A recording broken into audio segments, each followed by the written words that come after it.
Selamat siang, Pak. Ada yang bisa saya bantu? Siang Pak Hafid. Ini saya mau tanya lagi soal bantuan pupuk itu Pak. Kata Pak RT berkas saya sudah lengkap. Tapi kok sampai sekarang belum ada kabar ya? Tanaman jagung saya sudah mulai butuh pupuk Pak. Oh, Pak Darmo, jangan khawatir. Saya ingat betul berkas Bapak. Itu memang sedang dalam proses verifikasi akhir di kabupaten, Pak. Biasa, Pak, butuh waktu. Tapi saya janji, begitu ada kabar pasti, saya langsung hubungi Bapak. Bapak bisa hubungi kapan saja kalau mau tanya perkembangan. Wah begitu ya Pak. Alhamdulillah kalau gitu. Bapak ini memang top, ramah sekali. Terima kasih banyak loh Pak, jadi tenang saya. Sama-sama, Pak Darmo. Sudah tugas saya melayani masyarakat. Jangan sungkan ya. Ada lagi yang mau ditanyakan, Pak? Cukup Pak, saya permisi dulu kalau gitu.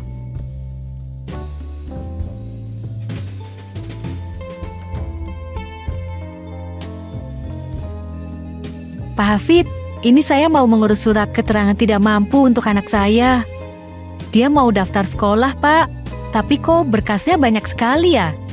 Saya ini bingung, Pak. Takut ada yang salah. Gak apa-apa, Bu Siti. Nanti saya cek satu persatu, biar gak ada yang keliru.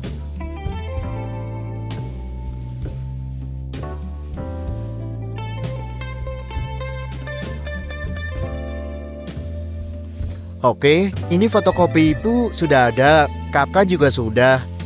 Surat pengantar dari RT dan RW juga udah lengkap. Bagus sekali Bu, sudah hampir terlampir semua ini. Iya, Pak. Tapi kata tetangga saya harus ada surat keterangan dari sekolah juga ya. Anak saya ini kan baru mau masuk, Pak. Jadi belum ada surat dari sekolah. Betul Bu, untuk SKTM memang ada beberapa jenis keperluan.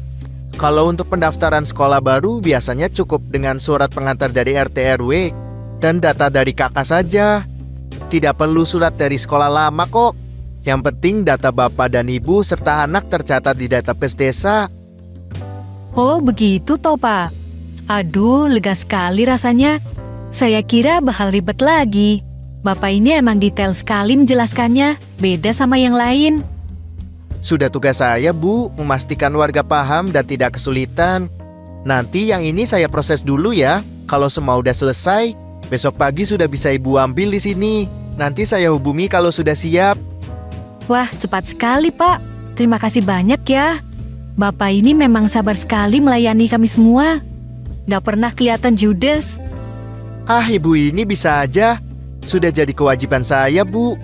Yang penting anak Ibu bisa segera sekolah dan mendapatkan yang terbaik. Iya, Pak. Makasih ya.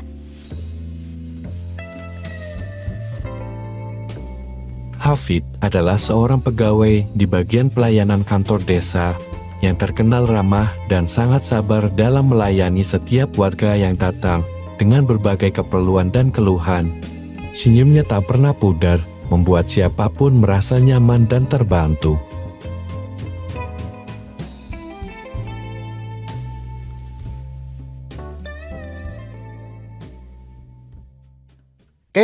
Mbaknya yang tadi ngurus izin musola ya? Iya betul, Mas Hafid ya? Silakan duduk Mas. Oh, iya.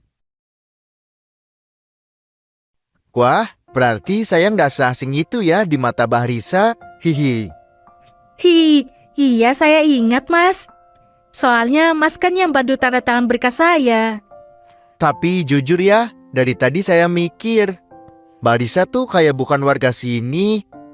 Loh, kok bisa mikir gitu Mas? Soalnya aura mbaknya beda. Kayak bukan penghuni desa, tapi penghuni hatiku. Ih, Mas Hafid bisa aja ya. Loh, saya jujur loh. Baru kali ini ngurus izin musola, tapi malah deg-degan. Ya ampun. Boleh nggak saya simpan nomor Barisa? Siapa tahu nanti musolanya butuh banner. Atau saya butuh alasan buat ngobrol lagi. Alasannya agak maksa sih. Tapi karena desain musola butuh banyak diskusi, ya boleh deh. Oke, saya simpen ya. Risa, desainer musola, pemilik hati Hafid. Hahaha, ya ampun mas. Gombalnya niat banget sih. Tapi lucu juga.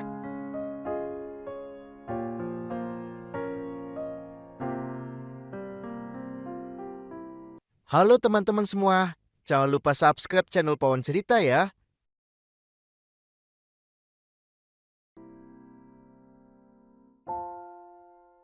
Tadi tuh beneran gak nyangka. Ngurus izin musola doang, malah ngobrol sama pegawai desa yang ya ganteng. Tapi bukan cuma itu sih. Enak juga kalau diajak ngobrol, nggak so akrab, tapi juga nggak jutek. Pas lah. Ini nomor siapa? Jangan-jangan Mas Hafid. Iya, beneran.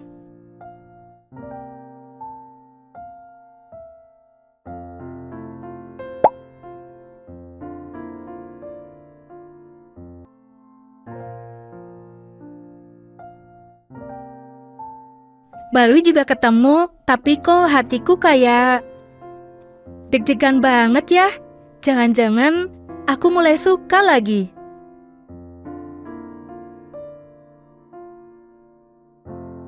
Sejak pertemuan itu, Risa dan Hafid jadi semakin dekat.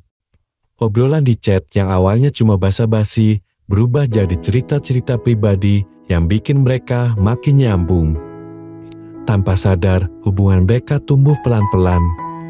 Hangat, sederhana, tapi bikin deg-degan tiap kali ketemu. Ih, serasi banget ya. Pak Hafid sopan, ramah, ganteng pula. Cocok banget sama Risa. Iya sih, tapi saya pernah lihat sisi lain Pak Hafid loh. Hah? Sisi lain apaan? Waktu itu ada kucing nyolong ayam goreng di pos ronda. Sama dia dipentung berkali-kali sampai larinya sepoyongan. Waduh, galak juga ya kalau soal ayam goreng. Makanya Bu, yang kelihatan manis belum tentu lembut hatinya.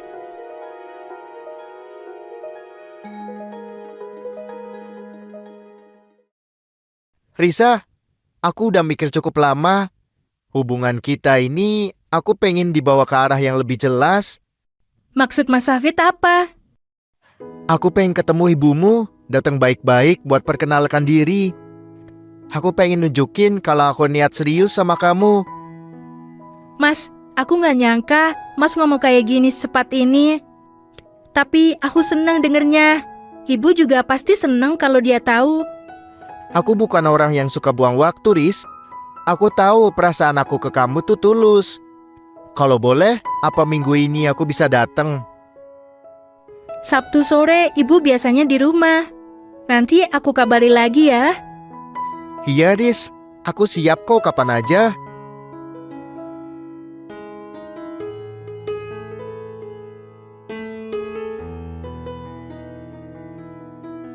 Bu, ini Mas Hafid yang pernah aku ceritain itu. Oh, ini tuh orangnya. Silakan duduk, Nah Hafid. Terima kasih, Bu. Maaf ganggu waktunya. Saya cuma pengen silaturahmi dan menyampaikan niat baik. Niat baik itu bagus, Nak. Tapi ingat, niat baik saja tidak cukup. Orang itu kelihatan ramah di awal, tapi watak aslinya muncul setelah bertahun-tahun. Iya, Bu, saya juga percaya. Waktu yang akan nunjukin segalanya.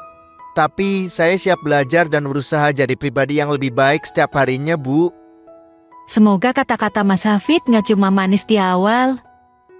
Saya nggak mau anak saya disakiti sama senyuman yang berubah jadi bentakan. Bu, Mas Hafid orangnya serius kok. Dia kan juga pelayan masyarakat. Banyak yang bilang kalau dia itu ramah, sopan, dan juga baik, Bu. Insya Allah, Bu. Saya janji akan jaga kepercayaan Ibu.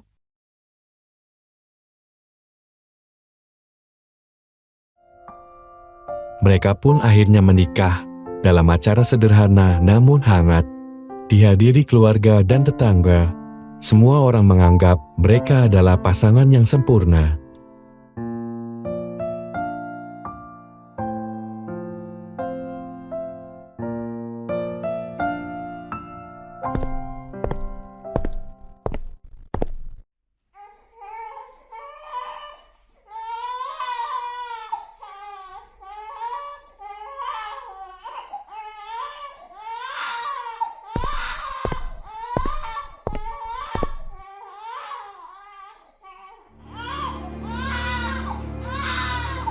Aduh Riz, dari tadi nangis terus ya.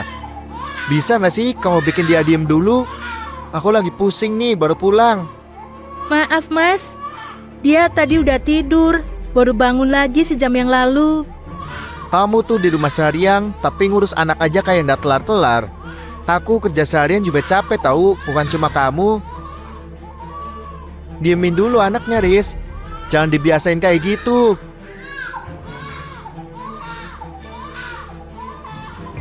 Sejak menikah, Hafid tak sehangat dulu. Disa mulai merasa ada yang berubah. Dulu dia lelaki idaman, tapi luka masa lalunya ikut tumbuh bersama keluarganya.